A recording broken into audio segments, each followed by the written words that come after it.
ఎన్టీఆర్ జిల్లా collector endowment police commissioner Vijayawada municipal corporation commissioner Shri Kanaka Durgamma దేవాలయ భవానీ దీక్షా విరమణలు విజయవాడలో భవానీ దీక్షా ఏర్పాట్లను పరిశీలించారు.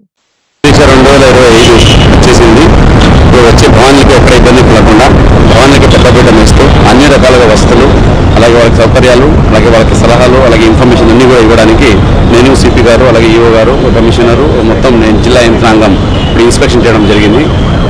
ముఖ్య కొన్ని ఫెసిలిటీ పెంచేలా కొన్ని డిసిషన్ తీసుకోవడం జరిగింది. ముఖ్యంగా అన్నదానం కౌంటర్స్ అలాగే లడ్డు కౌంటర్స్ అలాగే స్నానం జల్లు పెంపొందించడము అలాగే వచ్చే వాళ్ళకి మంచి ఎక్స్పీరియన్స్ ఇచ్చేలాగా ఫెసిలిటీస్ యాక్సెస్ అయితేనేంటి లేదా అక్కడ శానిటేషన్ అయితేనేంటి లేదా అక్కడ పెట్టే వస్తువుల గురించి అయితేనేంటి అన్ని రకాలుగా జాగ్రత్తలు చేసుకొని వచ్చే భవానీలు అత్యంత సంతృప్తికరంగా అమ్మవారిని దర్శనం చేసుకొని భవానీ దీక్షను విరమణ చేసుకొని అన్నదానం తీసుకొని హ్యాపీగా ఇంటికి వెళ్ళేలాగా అన్ని ఏర్పాట్లు చేయడం జరిగింది. ఎలాగైతే దసరాలో వచ్చే భక్తాదులకి మంచి అనుభూతి ఇచ్చి ఒక మంచి ఎక్స్పీరియన్స్ పంపించాము అలాగే ఈసారి కూడా భవానీ విరమణ దీక్షలు కూడా వచ్చే భవానీలకి మంచి అనుభూతి అలాగే మంచి ఎక్స్పీరియన్స్ ఇచ్చి పంపించడానికి అన్ని ఏర్పాట్లు చేశాము. దీంట్లో నాకు ఒకటే రిక్వెస్ట్ ఏంటంటే ఇప్పుడే సిపి గారు అలాగే అధికారులందరూ మనం మాట్లాడుకున్నాము. గురుస్వాములు ఎవరైతే ఉంటారో మీకు ఒక యాప్ ఇవ్వడం జరుగుతుంది. దయచేసి మీ దగ్గర నుంచి ఎంతమంది భవానీలు దీక్ష తీసుకుంటున్నారు ఎంతమంది వస్తున్నారు అనేది మనం కొంచెం ముందుగానే ఇన్ఫర్మేషన్ ఆ యాప్లో ఇవ్వగలిగితే ఇక్కడ ఏర్పాట్లు చేయడానికి చాలా అనుకూలంగా ఉంటుంది. వచ్చేవాడికి ఎక్కడ ఇబ్బంది లేకుండా చూసుకోగలుగుతాము. ఇదే కాకుండా లడ్డు ప్రసాదం కూడా ఆన్లైన్ అలాగే క్యూఆర్ కోడ్ ఆప్షన్ కూడా ఈసారి ఇస్తాము. మీరు ఆన్లైన్లోనే మీ మొబైల్ ద్వారా బుక్ చేసుకోవచ్చు, క్యూ లైన్లో వెళ్తున్నప్పుడు బుక్ చేసుకోవచ్చు. అలాగే వీళ్ళంత వరకు మొబైల్ పేమెంట్ ఈ పేమెంటు లేదా యూపీఐ పేమెంటు ఫోన్పేనే వాడండి. క్యాష్ కొంచెం తగ్గించి ఆన్లైన్ కొనుక్కుంటే మీకు ఈజీగా ఇవ్వడానికి మనకు అవకాశం ఉంటుంది. సో క్యాష్ కూడా ఉంటుంది కానీ కొంచెం చిల్లర ఉండదు అది ఉండదని కొంచెం అక్కడక్కడ ఇబ్బంది అవుతుంది. దయచేసి వచ్చే భవానీలో భక్తాదులు ఆన్లైన్ బుకింగ్ చేసుకుని లడ్డు మీకు ఎంతైనా బుక్ చేసుకోండి. ఆన్లైన్ బుక్ చేసుకుంటే నాకు రెండు అడ్వాంటేజెస్, ఒకటి ఎన్ని లడ్డు కావాలని ముందుగానే మనం తయారు చేసి పెట్టుకోవచ్చు, అట్లాగే ఈ చేంజ్ ఉండదు అని అక్కడ డిలే అయ్యే అవకాశం ఉండదు. కాబట్టి దయచేసి ఈ రెండు అందరూ సహకరించాలి. సో దయచేసి వచ్చే భక్తాదులకి వచ్చే భవానీలకి నా వికెట్ వస్తే అధికారులు అలాగే అక్కడ పోలీస్ డిపార్ట్మెంట్స్ ఇచ్చే సలహా సూచనలు పాటిస్తూ మీరు అమ్మవారిని అత్యంత సంతృప్తికరంగా చూసుకొని వెళ్ళాలని కోరుకుంటున్నాను.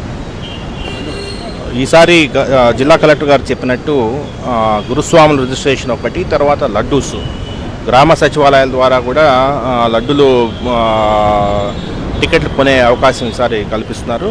అదేవిధంగా మొబైల్ యాప్లో కూడా గూగుల్ పేనో ఫోన్పేనో ద్వారా కూడా వారు కొనుక్కోవచ్చు. కొనుక్కున్న తర్వాత ఆ క్యూఆర్ కోడ్ ఏదైతే ఉందో ఆ క్యూఆర్ కోడ్ని జాగ్రత్తగా పెట్టుకొని చేసి వేరే వాళ్ళకి ఇవ్వకుండా ఇక్కడికి వస్తే ఇక్కడ మనకు ఈజీగా లడ్లు ఇవ్వడం జరుగుతుంది. ముఖ్యంగా ఎక్కువ లడ్లు కావాలన్నప్పుడు, అంటే 6 కంటే ఎక్కువ లడ్లు కావాలన్నప్పుడు మీరు యాప్లో కానీ కొనుక్కుంటే మీకు ఖచ్చితంగా దొరుకుతుంది.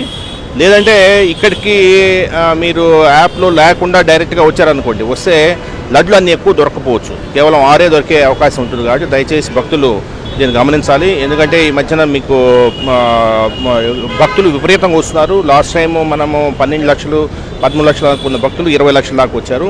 భవానీలు కూడా ఎక్కువ సంఖ్యలో ఈసారి మాలాధారణ చేసుకొని ఉన్నారు. అదేవిధంగా అయ్యప్ప స్వాములు కూడా చాలామంది ఈ లాస్ట్ 10-15 డేస్లో చూస్తున్నాము. వారి తాకిడి కూడా ఎక్కువైంది. కాబట్టి మీరందరూ కూడా సహకరించాల్సిందిగా కోరుతున్నాం. ఈసారి ఎక్కువ సౌకర్యాలు, ఎక్కువ వసతి సౌకర్యాలు పెంచుతున్నాము. ఘాట్లో కావచ్చు, అదేవిధంగా కేసు ఖండన శాల కావచ్చు, అదేవిధంగా హోమగుండం కావచ్చు, ఇరుముడి స్టాండ్స్ కావచ్చు, అన్నదానం కావచ్చు, అన్నీ కూడా అంతకు మునుపున్న వసతుల కంటే ఈసారి రెట్టింపు చేస్తున్నాం, డబల్ చేస్తున్నాము. సో కాబట్టి ఎటువంటి ఇబ్బంది లేకుండా మా వైపు నుంచి మేము అన్ని జాగ్రత్తలు తీసుకుంటూ అన్ని సౌకర్యాలు కల్పించడానికి కట్టుబడి ఉన్నాము. భక్తులు కూడా మాతో సహకరించాల్సిందిగా కోరుకున్నాను. బందోబస్తు మామూలుగా దసరా టైంలో 3 షిఫ్ట్స్లో పనిచేస్తారు. బట్ ఇప్పుడు ఏంటంటే 2 షిఫ్ట్స్లో పనిచేస్తారు. 5 రోజులే కాబట్టి దాదాపు 3000 మందితో మనము బయట నుంచి పోలీస్ సిబ్బంది వస్తారు. పోలీస్ సిబ్బంది కూడా ఈసారి పోయినసారి కంటే కూడా బాగా చేసేటట్టు, అదేవిధంగా హోల్డింగ్ ఏరియాస్ కూడా ఈసారి కొంత డిజైన్ జాగ్రత్తగా మార్చుకొని మనము చేస్తున్నాము. కొన్ని ఫుట్ ఓవర్ బ్రిడ్జెస్ కూడా 1 or 2 ఫుట్ ఓవర్ బ్రిడ్జెస్ కూడా చేసి ఇంకొద్దిగా స్ట్రీమ్లైన్ చేయడం. మామూలు కంటే కూడా పోయినసారి కంటే కూడా ఈసారి టెక్నాలజీ వినియోగం కూడా చాలా ఎక్కువ ఉంటుంది. ఎటువంటి సమస్యలు లేకుండా, అదేవిధంగా సమన్యాయంతో ఎవరు ఎటువైపు నుంచి వచ్చినా కూడా ఒకే టైంలో బయటకు వచ్చేటట్టు ఈసారి ప్లాన్ చేస్తున్నాము. ఇబ్బంది లేకుండా చూసుకుంటాం.